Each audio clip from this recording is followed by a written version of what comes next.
Hello' student, তো আজি এই ভিডিঅ'টোত আমি মেট্ৰিক পৰীক্ষাৰ কাৰণে কিছুমান কমন কুৱেশ্যন এনচাৰ ডিছকাছ কৰিম আৰু এই কুৱেশ্যন এনচাৰখিনিৰ পৰা 100% আহিবই। তোমালোকে ভালকৈ চাই যাবা, মেট্ৰিক পৰীক্ষাত আহিবই, কাৰণ most repeated and common question answer হয়। তোমালোকে ভালকৈ চাই যাবা আৰু লিখি যাবা।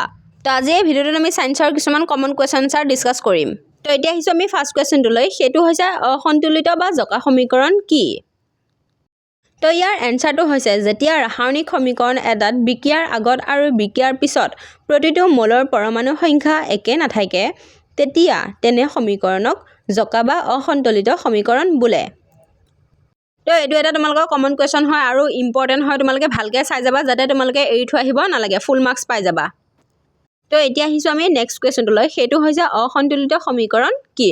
ইয়াৰ এনচাৰ হৈছে, যেতিয়া কোনো ৰাসায়নিক সমীকৰণত বিক্ৰিয়াৰ আগত আৰু বিক্ৰিয়াৰ পিছত প্ৰতিটো মলৰ পৰমাণুৰ সংখ্যা একে থাকে, তেতিয়া তেনে সমীকৰণকে অসন্তুলিত সমীকৰণ বোলে।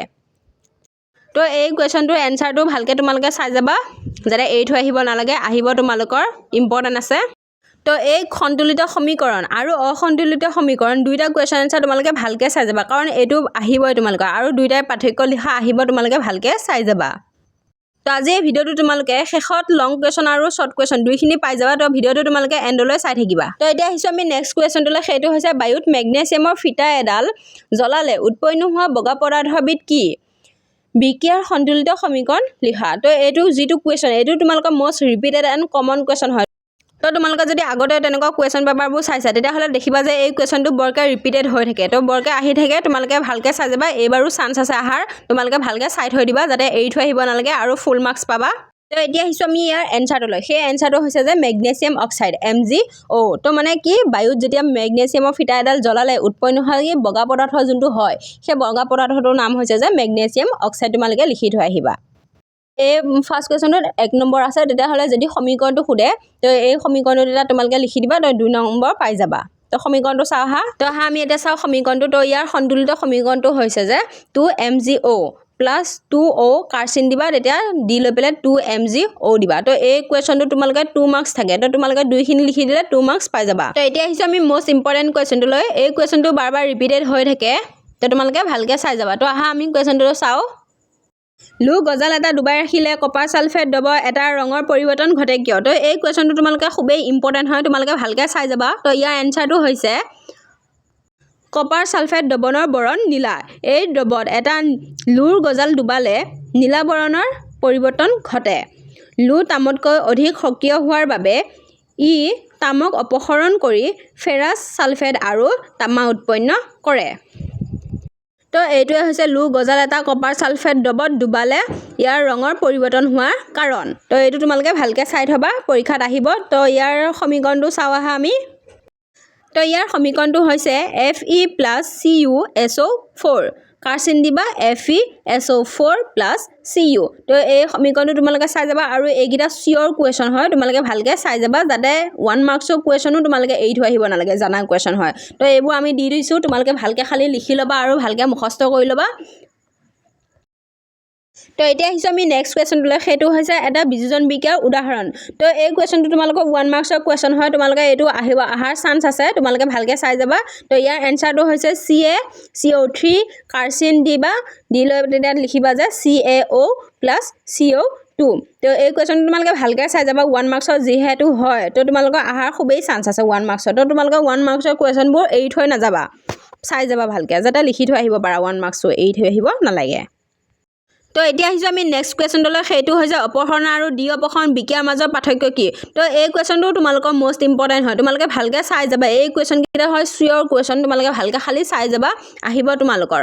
তো ইয়াৰ এই বিক্ৰিয়াবোৰৰ বাবে সমীকৰণ লিখা।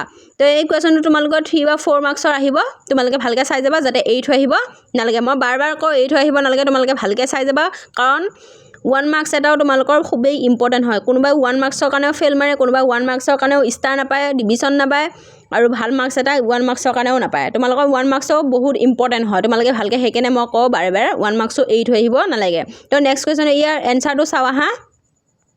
তো ইয়াৰ এনচাৰটো হৈছে, এটা অপসৰণ বিক্ৰিয়াত বেজি সক্ৰিয় ধাতুক দ্ৰৱৰ পৰা অপসৰণ কৰিব পাৰে। তো যেনে দি লৈ পেলাই ইয়াৰ সমীকৰণটো লিখিবা। তো ইয়াৰ সমীকৰণটো চাওঁ আহা। তো ইয়াৰ সমীকৰণটো হৈছে Zn plus CuCl2 carcin ZnCl2 plus Cu। তাৰপিছত তোমালোকে কিন্তু বুলি দি লিখিবা যে দ্বি অপসাৰণ বিক্ৰিয়াত দুই বা ততোধিক যৌগ সিহঁতৰ আয়নবোৰ বিনিময় কৰি নতুন যৌগ গঠন কৰে। তাৰপিছত আকৌ তোমালোকে যেনে বুলি দি পেলাই ইয়াৰ সমীকৰণটো লিখিবা NaOH plus HCl কাৰ্চিন দিবা, দি লৈ পেলাই লিখিবা যে NaCl plus H2O। তো এই দুটা তোমালোকে সমীকৰণ আৰু দ্বি অপসাৰণ আৰু অপসাৰণ বিক্ৰিয়া এই দুটা তোমালোকে আহিব, তোমালোকে ভালকৈ চাই যাবা তোমালোকে। তো এতিয়া আহিছোঁ আমি নেক্সট 1 মাৰ্কছৰ কুৱেশ্যন এটালৈ। তো এই কুৱেশ্যনটো চাওঁ আহা আমি কি লিখিছে। কলা বগা ফটোগ্ৰাফীত ব্যৱহাৰ হোৱা এটা বিযোজন বিক্ৰিয়াৰ উদাহৰণ। তো এই কুৱেশ্যনটো 1 মাৰ্কছৰ আহিব, তোমালোকে ভালকৈ চাই দিবা।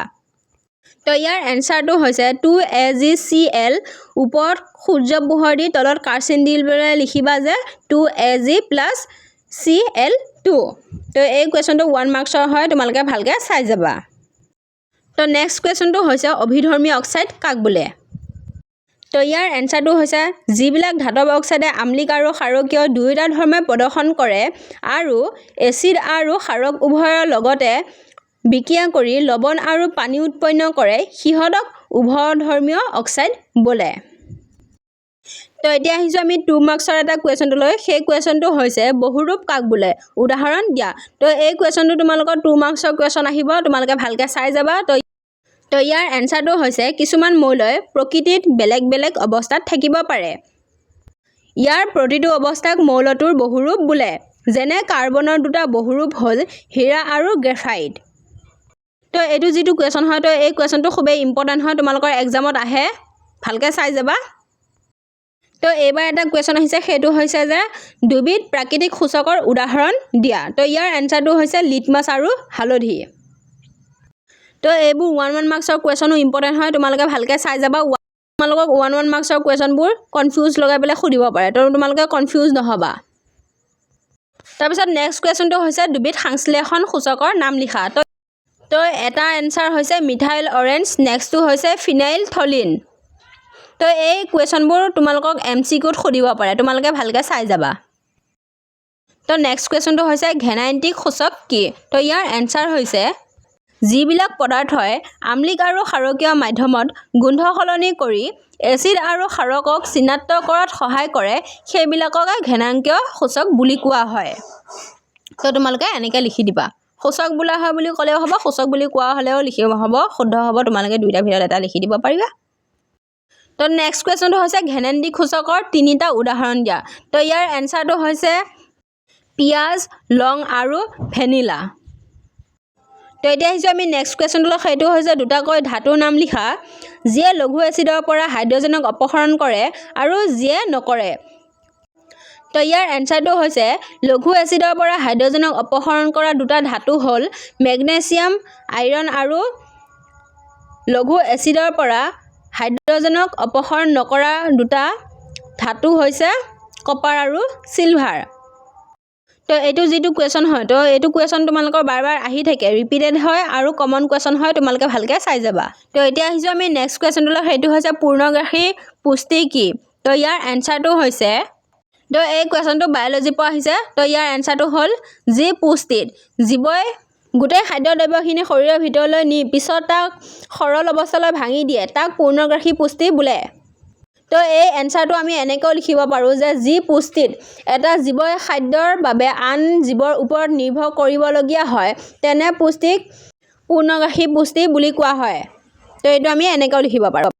তো এতিয়া আমি নেক্সট মষ্ট ইম্পৰ্টেণ্ট কুৱেশ্যনটোলৈ আহিছোঁ, সেইটো হৈছে ছ'ডিয়াম, পটেছিয়াম আৰু লিথিয়াম ধাতু তেলত ডুবাই ৰখা হয়।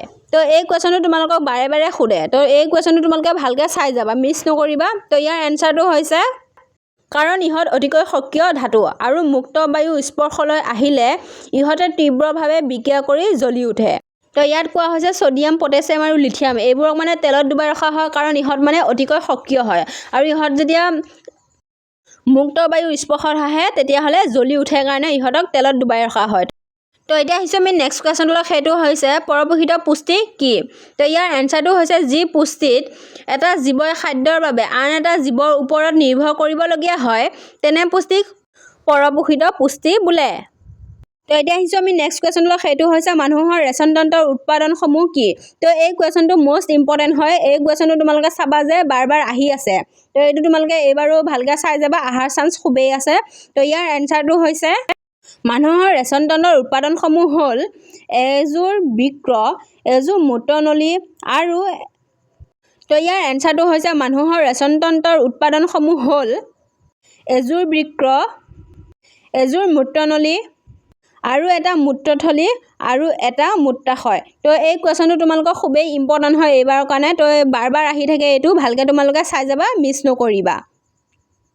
তো আজি এই ভিডিঅ'টো ইমানেই আছিলে। তো তোমালোকৰ আৰু যদি ছায়েন্সৰ কমন কুৱেশ্যন এনচাৰ লাগে তোমালোকে কমেণ্ট ছেকশ্যনত জনাবা, কাৰণ আৰু কুৱেশ্যন এনচাৰ আছে। কাৰণ আমাৰ ভিডিঅ'টো লং হৈ যায় কাৰণে আমি বেছি দেৰি হৈ যাবৰ কাৰণে দিয়া নাই। তো নেক্সট তোমালোকে কমেণ্ট কৰিবা, যদি লাগে নেক্সট তোমালোকক দি দিম। তো যিসকল ষ্টুডেণ্টে ভাল এটা ৰিজাল্ট বিচাৰে কিন্তু আমাৰ চেনেলটো ছাবস্ক্ৰাইব কৰা নাই, তেনেহ'লে সোনকালে ছাবস্ক্ৰাইব কৰি লোৱা, কাৰণ তোমালোকক আগলৈ এনেকুৱা নিচিনা কমন ভিডিঅ' আনি থাকিম। তো সোনকালে ছাবস্ক্ৰাইব কৰি ল'বা যদি ভাল এটা ৰিজাল্ট বিচাৰা। আৰু আজি এই ভিডিঅ'টো যদি তোমালোকৰ ভাল লাগিছে লাইক আৰু শ্বেয়াৰ কৰিব নাপাহৰিবা, আৰু মষ্ট ইম্পৰ্টেণ্ট তোমালোকে ছাবস্ক্ৰাইব কৰি যাবা।